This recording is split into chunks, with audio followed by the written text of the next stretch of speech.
My name is Matthew Collier. I'm based out of San Marcos, Texas. I'm from Austin, Texas. I'm 25 years old, and this is Financial Audit. 25 years old. So what do you do in San Marcos, Texas for a living? So I actually work in Austin, Texas. It's a big commute. Okay. Yeah, so I'm an endoscopy technician. Okay.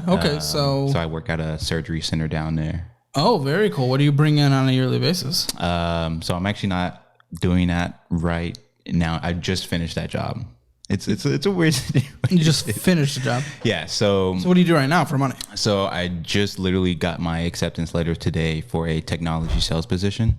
So it'll be a remote position. Ooh, those can bring in money. If you do well, if you're a good salesman, those can bring in money. Exactly. Yeah. What were you making at this previous position? So staff as an endoscopy tech, I was making about $31.50. So I think that's $60-something thousand. What, $31.50 an hour? Yeah. Oh, okay. And then previously last year I was doing traveling for the same position, and I was bringing about $10K net.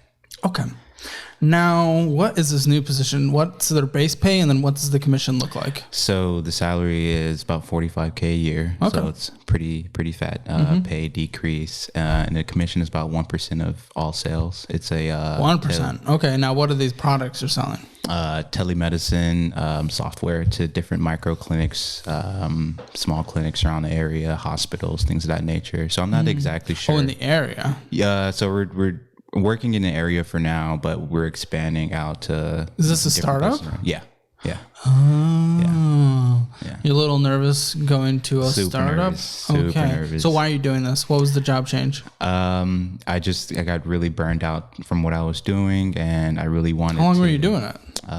Pretty much since straight out of high school. Okay.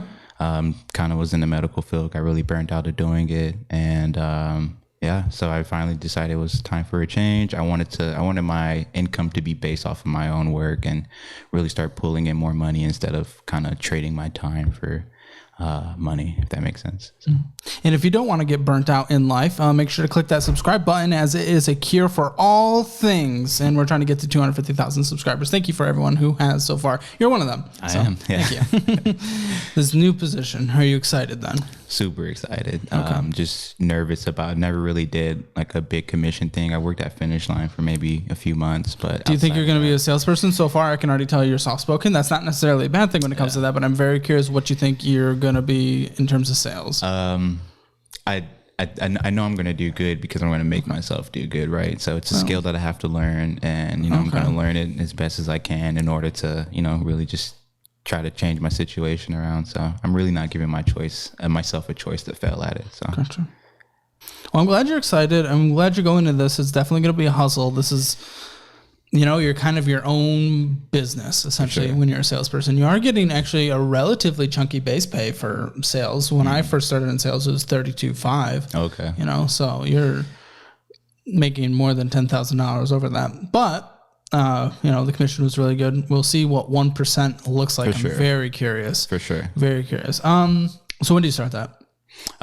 So tomorrow, really. Oh, yeah. So awesome. I meet with the vice president of client development tomorrow, and we're just going to talk about as far as like orientation and really dive into what I'll be doing day to day and what the commission and everything is really going to look like. And are there extra bonuses on top of that by hitting goals? I'm not too sure, to be honest. You're not too sure? Yeah. Mm-hmm. Again, when we talk with him, I'm just going to hammer him with all those questions. Probably should have. And you've put in your 2 weeks already? Yeah. Yeah. So I did this a couple weeks ago. Even though you haven't hammered all the questions? Yeah. Yeah. Curious? Yeah. I'm all about just head first, just jumping into things. So. Well, yeah. I mean, there can be lots of wins with that, but there's always a risk attached to it. Yeah, absolutely right. Before we dive into your financial situation and some of the chaos that there is within that stack of papers, I want to hear from your perspective. Where do you think your financial situation is now? Pretty terrible. Yeah, I've since high school, I've made a lot of really bad decisions as far as trying to help people out and also trying to keep up with the Joneses. And so I kind of just landed myself in a pool of mess that, now I'm really trying to genuinely learn how to work myself. Good. Well, I'm glad you're starting that process. What is the keeping up with Joneses makes sense. When it comes to, you said you've been helping people, what does that look like? So it's pretty much since 18, I've been co-signing on cars, paying or giving people a bunch of money, even up until recently. And even though you're like drowning in an ocean of debt. Yeah.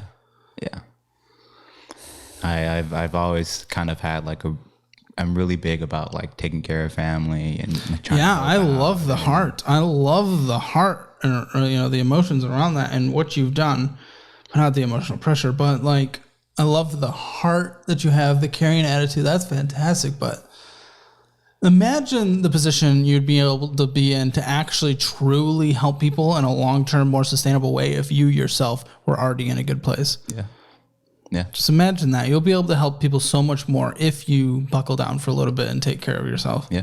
And, when I finally like kind of turned my financial situation around and I brought in a big chunk of change, it felt like a lot better to be able to give and not really worry about it. But now that I kind of put myself back in this position, now I'm starting to really realize what was I doing? Why was I doing it? What was the wake up call?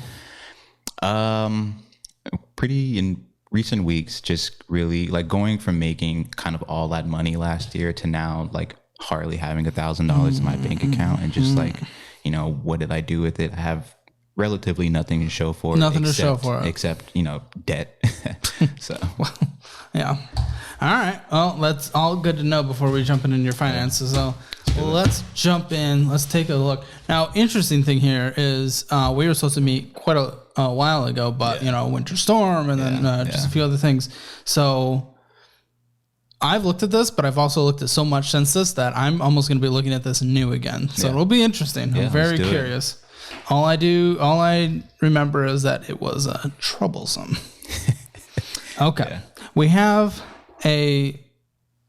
two balances account, two different accounts, different balances. We have a safe balance banking, $24. Wow, it's a struggle already. And then advanced plus banking, $329, which I assume that's your main checking account. Yes, and the safe banking used to be a savings account, but I did so many withdrawals in and out. You just drained it? Yeah. What was it at its max? When I was making a bunch of money, like $13,000. Man. Yeah. $13,000 to $24. Yeah. And $329, it can be a bit of a dangerous balance on a checking account. Mm-hmm. Yeah. Because automatic withdrawals, depending on how you have it set up. Mm-hmm. So, okay. In terms of deposits, it was mostly just transfers. What are you transferring from? Kind of reason why they stopped giving me a savings account and swapped it to a checking account because I was just transferring so much money. But I have a really bad habit of kind of just letting everything go in a savings account, and then if I need it, I'll just transfer it out. Just because I've been in so much like trouble in the past, I get kind of scared that we're going to take $500 and now I don't have $500. So yeah. Because it's just endless transfers. So showing them on screen, it's just endless transfers. Mm-hmm. And then Apple Cash came in. Did someone come and help you for $576? No, that was rent from my roommate. Okay. Yeah. Now, when it comes to spending, for someone who has a self-diagnosed issue with spending, we have all these Apple bills and McDonald's, and I need to know exactly what this is first before we go through all this because this pops up constantly. The Quad Pay Anywhere. Yeah, Zip pay split in 4 payments. Yeah. So you're just going around and financing these payments in like a split in 4 payments? What are you doing? So what are you possibly buying that is like, we need $28 here, $49.49. So you're doing something like $150. What are you purchasing? Because these show up constantly. Sometimes it'd be groceries. Sometimes it'd be groceries. Honestly, I don't even know. I have nothing to show for it. But it's less. I can honestly say it's less like trying to like buy clothes and things like that. But it's obvious. It's probably not anything that's super. Well, Quad Pay is needed anyway. endlessly through here. Yeah. And then we're also just going to McDonald's and Wine Bros and just Apple Pay or Apple Cash and Pluckers and another ongoing Apple bill. And then you're paying off your credit cards, which good, or at least you're paying to your credit cards. And then McDonald's and more Quad Pay and Loba Santa and McDonald's, Quad Pay and Apple Cash and Cash Apping out money and Quad Pay. Panda Express, love it, but come on. Yeah. Church's Chicken, Panda Express, Quad Pay, McDonald's. I mean, just to think of more Quad Pay down here, just think of what you are financing constantly. You're just endlessly financing just any and every purchase. Local Denny food. And so that was like a fraud thing. Okay. Yeah, there's like a few in there for like just random amounts, and I got that cleared up. But okay. And we also have like FlixFi and Raising Cane's and Apple Cash and Quad Pay more and La Chula. It's crazy, this financing thing you're doing. Now, Course Careers. So Course Careers is a 2 week to 3 month, depending on how fast you do it. It's a technology sales course, so it kind of teaches you. Oh, so you did their technology sales force? Yeah. Okay. And that's how I ended up breaking into the industry with this job. And so I took that course. And do you recommend it? Yeah, 100%. I think it's a really good course. It's very informative, and it really kind of take you step by step on like what you need to do in order to like really break into it. So. And the sponsor of this video is Course Careers. So let's jump into that conversation real quick. I want to take a brief moment to thank today's sponsor, Course Careers. If you want to start a high-paying career in the technologies industry, but you don't have the experience or the degree, Course Careers is here to help. They're replacing college as the modern way people are starting careers, and it's so simple. All you need to do is go through an affordable online course where you learn everything required to actually do the job. Then they help you land a position by partnering with companies who drop their degree and experience requirements to hire Course Careers graduates into entry-level positions and internships. Check out some of their stories of people like Nyla, who went from being a 19-year-old Starbucks barista to making over $60,000 in a remote technology sales career. Or Josh, who went from being a college dropout working in retail to making $140,000 just 6 months after completing Course Careers. So go to coursecareers.com, which is linked in the description below, to sign up for the free introduction course where you'll learn exactly how you can start a high-paying technology career without a degree or previous experience. And make sure to use the code HAMMER50 to get $50 off on the full course, and all of this is linked in the description below. Thank you again to Course Careers for sponsoring this episode.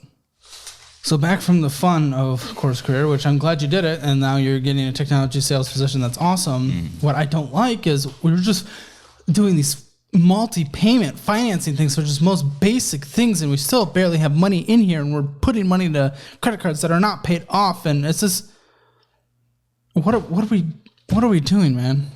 This is just, why are you spending why are you going out to eat so much if you have self-diagnosed I'm bad with money? So actually a lot of those cash payments and Apple payments were for a habit that I quit cold turkey. What? That fed me into. What was the habit? For job reasons, I don't really want to say, but it fed me to like really want to eat a lot, if that makes sense. Okay. Mary Jane. Oh, okay. Yeah, but that shouldn't impact any jobs unless they're like. Yeah, I mean they're annoying not strict about people. It, but I mean, you never know. So. 2023. I mean, I don't do it because I personally don't like it, but like, who gives a crap? And and that's why I quit cold turkey, because I saw it was kind of feeding into a lot of. I'm glad you did, because there are, depending, especially the way you do it, lung implications as well. Yeah. A lot of recent studies have been showing that. So we don't want any long-term health issues. And then here's the money that you mostly transferred through, because it started with 19 cents. And 5,439 came in, 5,109 came out. That was mostly just putting into that other checking account that we just took a look at. So you have keep the change is coming in here, which I wouldn't do that in your situation. It doesn't make sense to just rounds up and puts money in, right? So we need you to budget. Yeah. Not the things like that. And then you're just transferring all the transfers to the other checking account we're in here. So.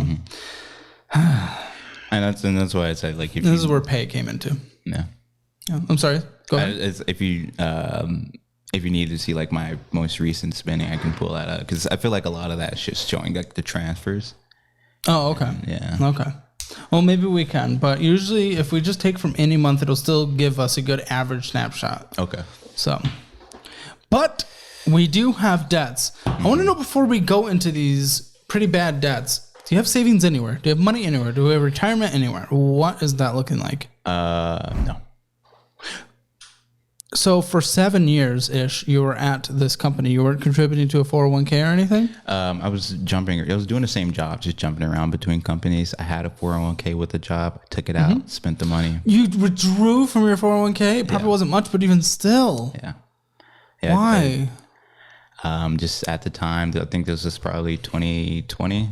I wasn't even really struggling because I had a job. And I just keeping up with the Joneses again. So what are you trying to keep up? What are you trying to keep up? What are you spending on that you're trying to keep up?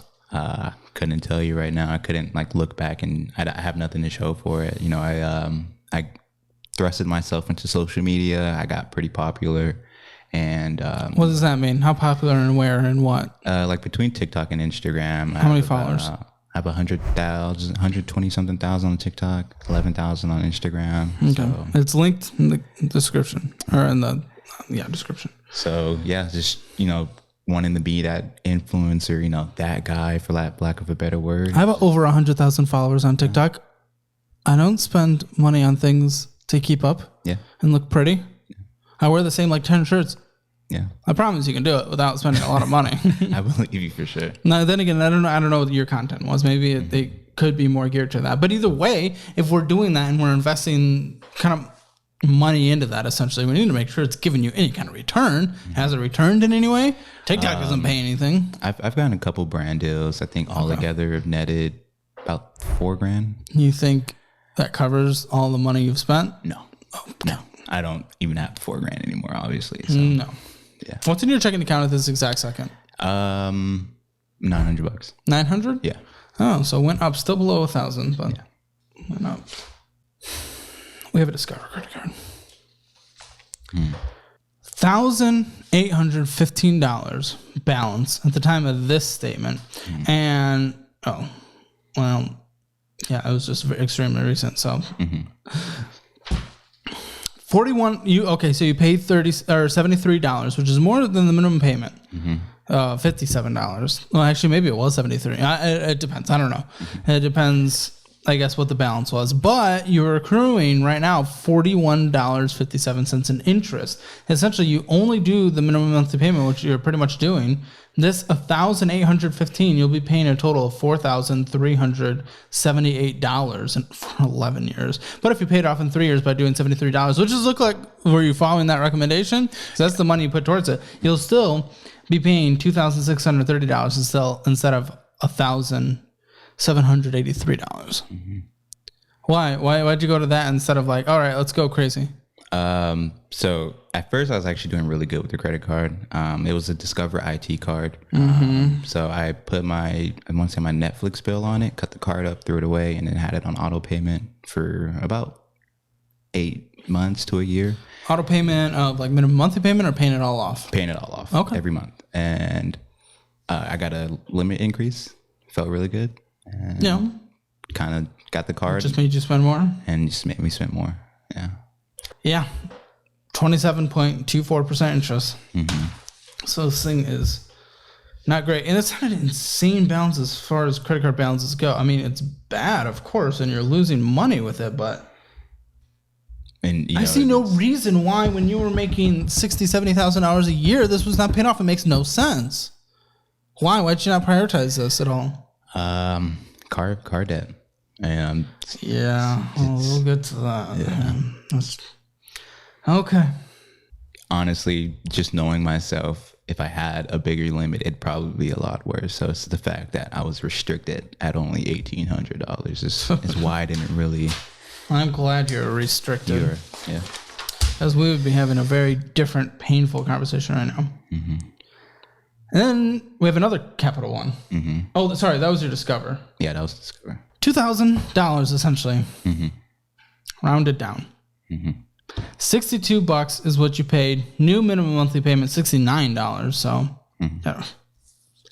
Interest charge, $50 rounded. You're just losing 50. So you're losing basically $100 between these two cards on a monthly basis that you're losing. So how does that make you feel? $1,200 a year gone, stripped from you because you have balances. Yeah, it doesn't feel good for sure. And that's kind of the same situation with that. My credit finally went up because of I guess, quote unquote, good job I was doing with the Discover card. I got approved for that one. I felt like I was good with credit cards. Obviously wasn't the case. And that's the case with that. So minimum monthly payment, which is all you're doing, 13 years it'll take, and $5,738 on that $2,000 is what you'll be paying total. You get up it to $84 a month, which isn't that much of an increase, but it'll pay it off in 3 years, which is still disgusting. Paying a total of an additional $1,000 on your balance right now. So this is bad. We need to get this taken care of. Good news, you're not making purchases on these cards. That is the only positive takeaway. Okay, this is the car, isn't it? Is the car through Capital One? Yeah, it is through Capital One. Okay, yeah, here it is. The big one. $29,089.09. With, oh my gosh, this minimum monthly payment's insane. $774.07 and late fees. $19 of late fees.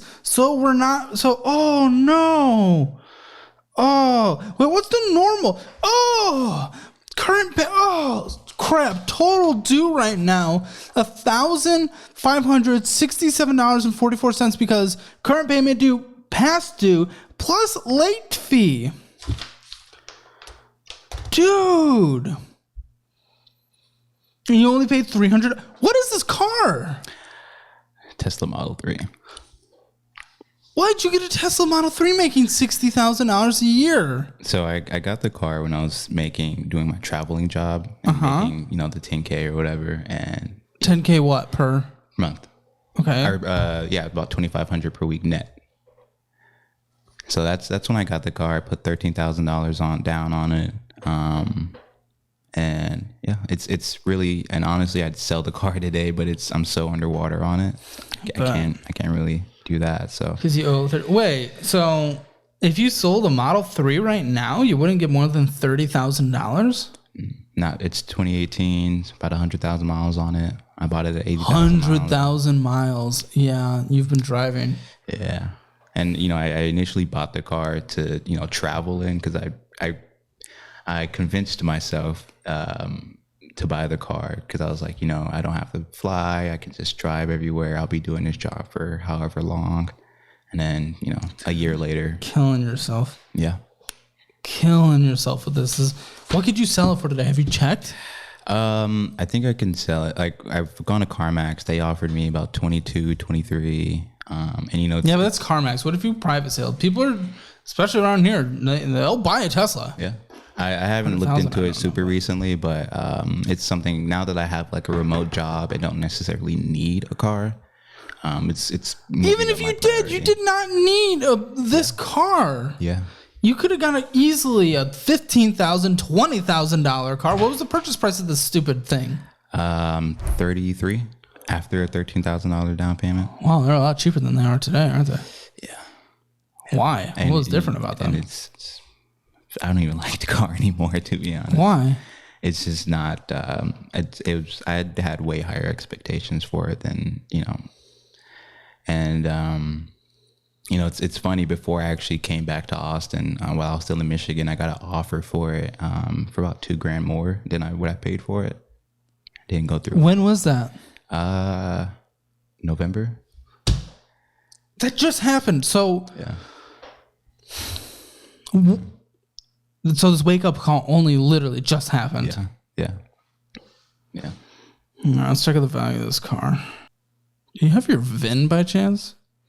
I can pull it up on my app. That'd be cool. Sure. 100,000? Yeah. I can tell you the exact. How many miles can a Tesla go to?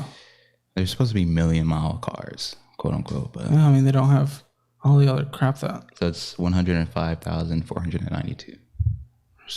Yeah. And I bought it at 80 something thousand miles. Oh, you bought it used? Yeah.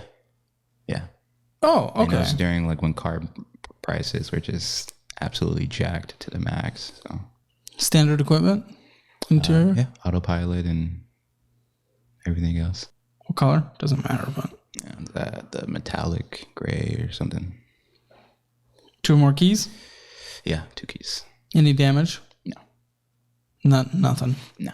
I mean, wear and tear, but as far as like, road bumps and rocks and stuff, but nothing like. What about inside? No. Yeah, you're underwater. Yeah. Okay. You probably couldn't sell this for very much. Mm-hmm. But this minimum monthly payment is going to kill you, or you might have to do a situation where you get out of it anyway. Mm-hmm. When is this? What's the term? How much longer? Well, $30,000 left, so it's going to take forever. What was the term you got? 72. When did you start it? March last year. Jeez. Okay, so yeah, we're going to have to get it out of this. We pretty much don't have a choice. Yeah. All right, well, I did see you could get private sale for about, CarMax isn't going to give you what you saw there anymore, but probably about like $21,000 is what you're going to get for it now. Mm. Which sucks because do you have Credit Karma on your phone? Well, actually, we have a credit score here, so it doesn't matter. 591, so it's gonna be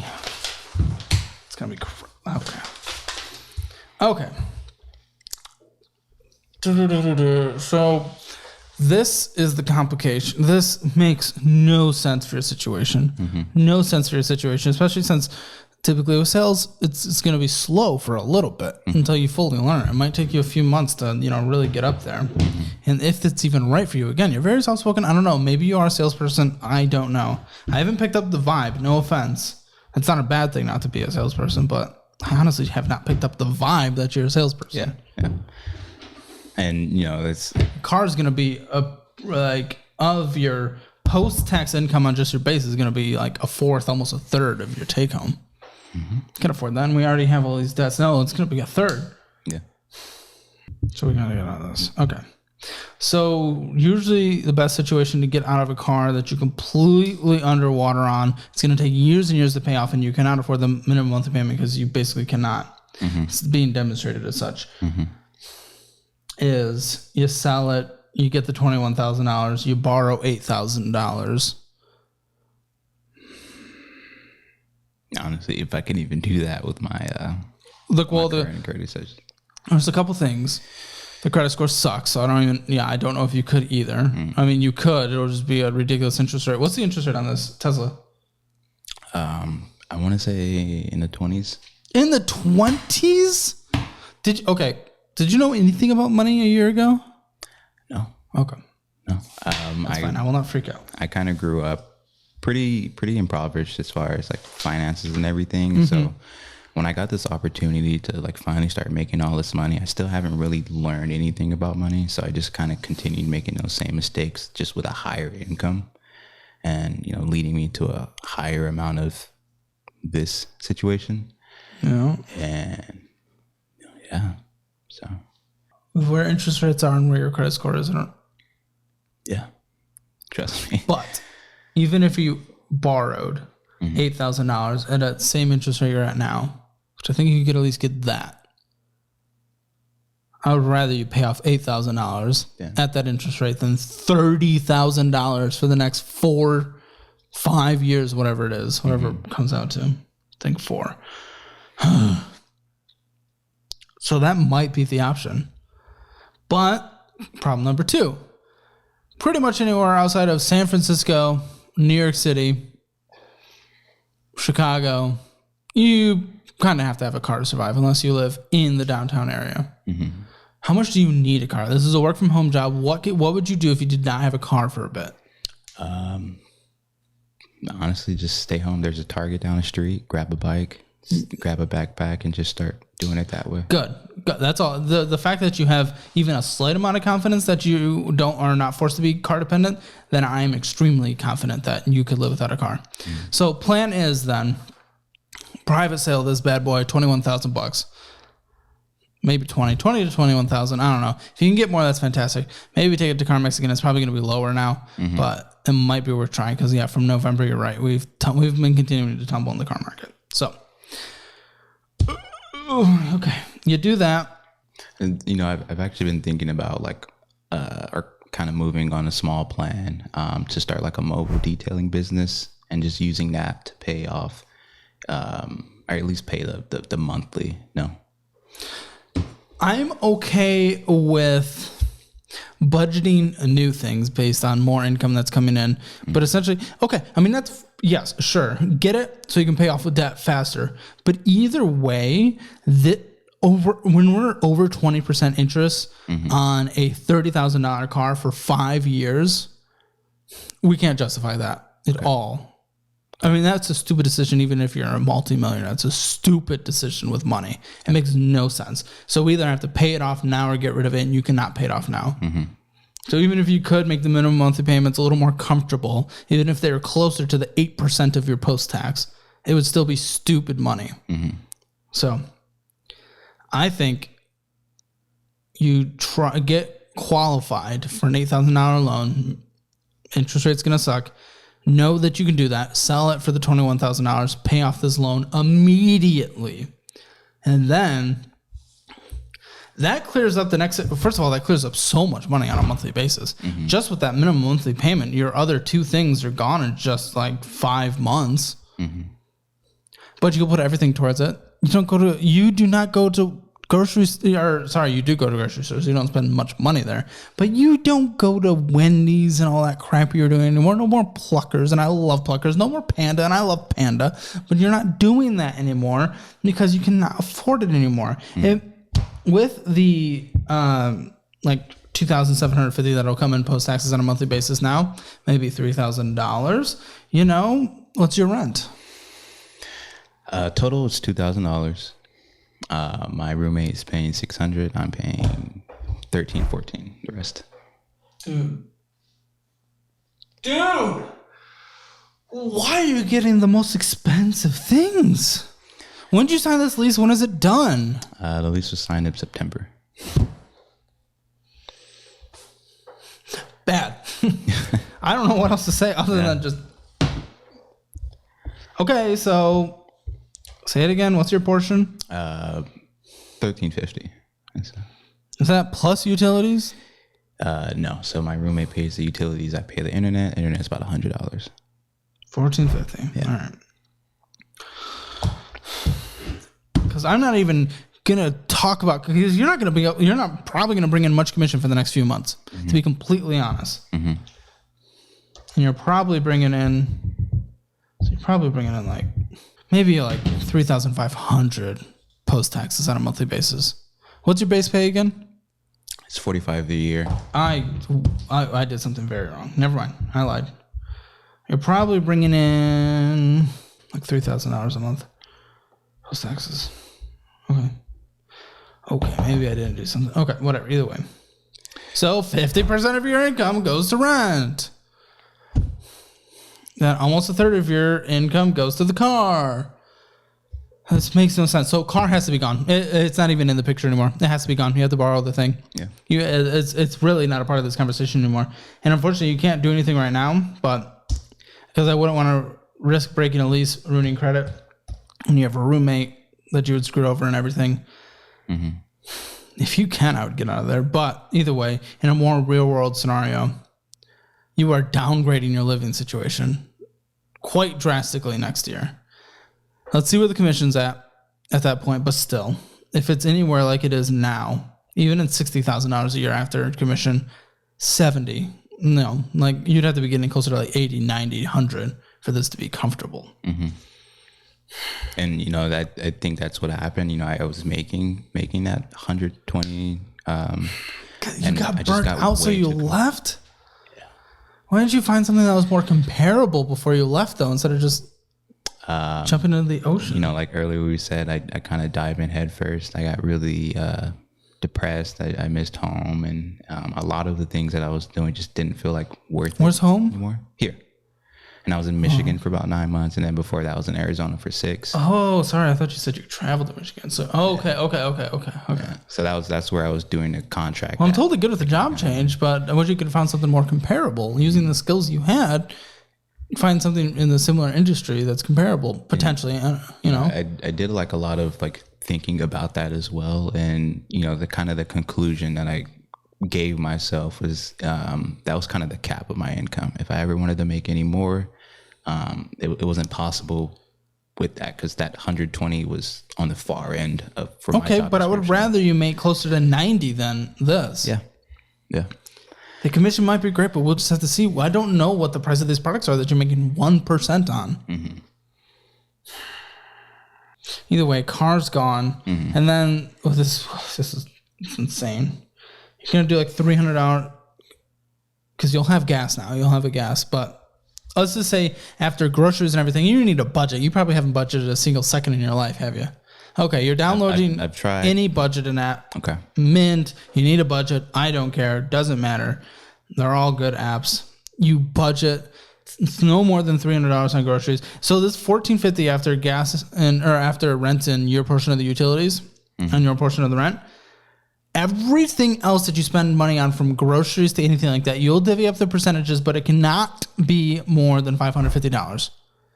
So after rent and after all those necessities, $2,000. Now you'll have these card minimum monthly payments on that. Bring in like an extra 100, extra 120. You'll probably have about $850 left. $850 you put towards, on the first month after you get this car, towards the Discover.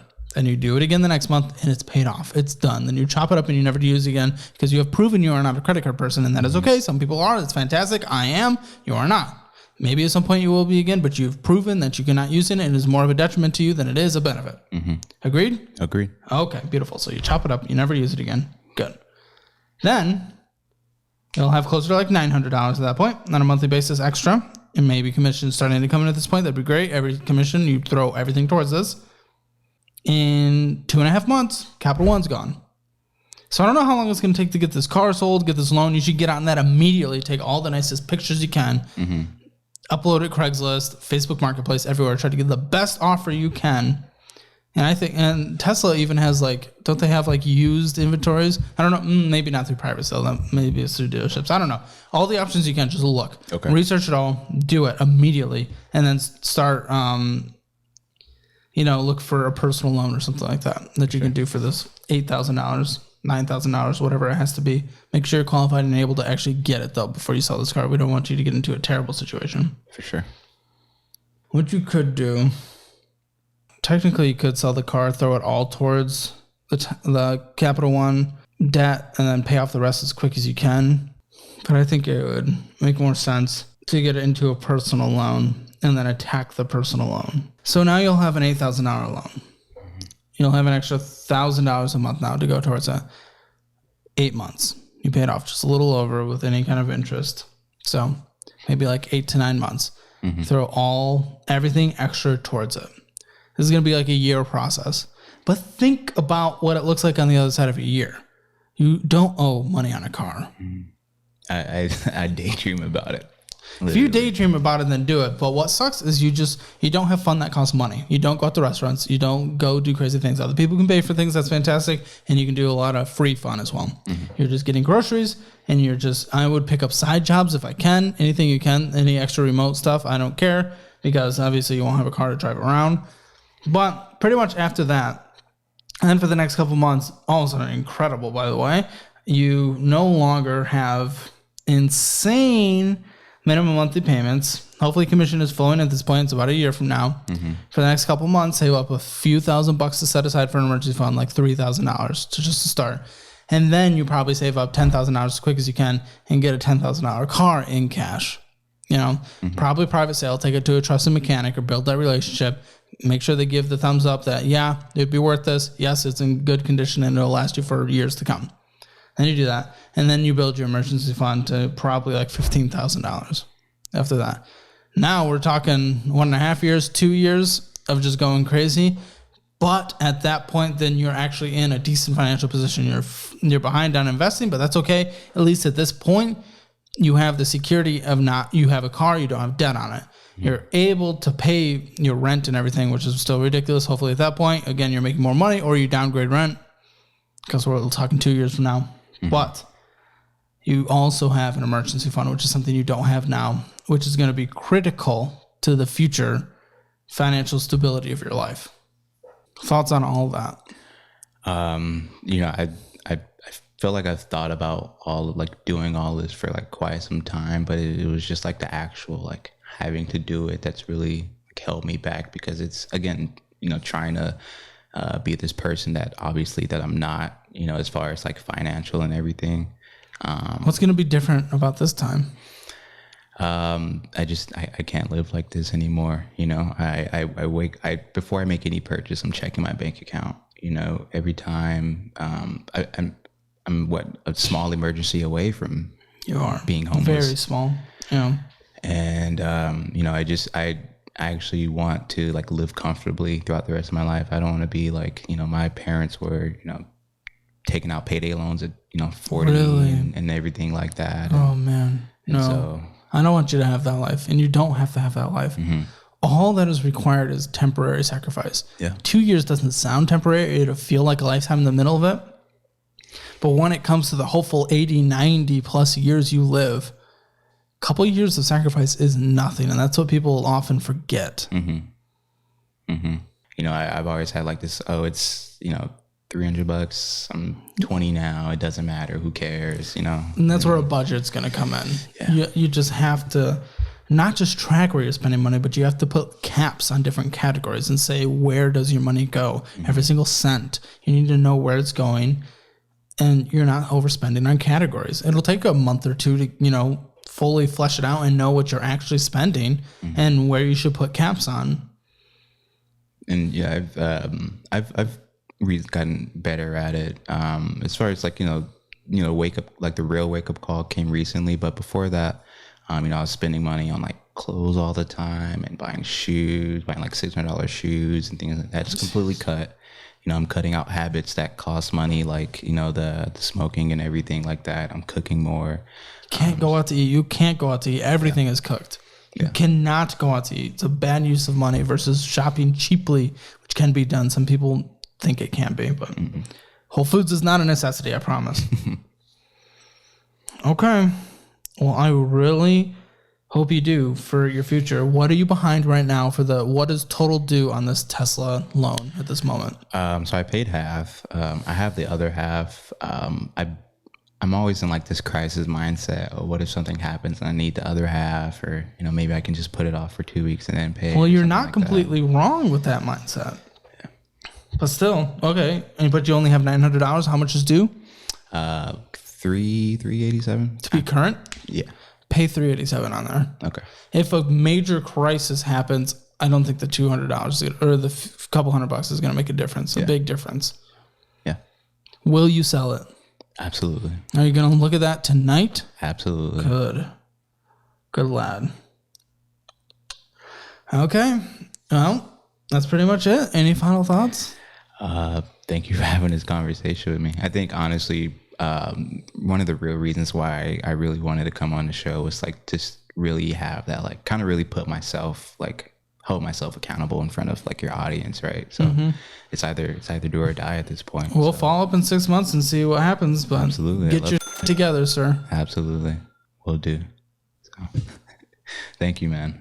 For Matthew, obviously not a good financial situation, but it really sounds like he's ready to get the fire lit under his butt and get this taken care of, and I hope he does. We'll follow up with him in about 6 months and see where he is in this process, but those credit cards should be gone ish, and the car should be gone. Probably the only thing left is that personal loan, and at that point he should just be steaming forward and taking care of that. But for now, Hammer financial score, it's definitely not the worst we've had, but it's not even close to the best. 2 out of 10. Make sure to check out all the fun things in the description, like his links and my socials, Instagram and Twitter, and don't forget to subscribe. Thanks.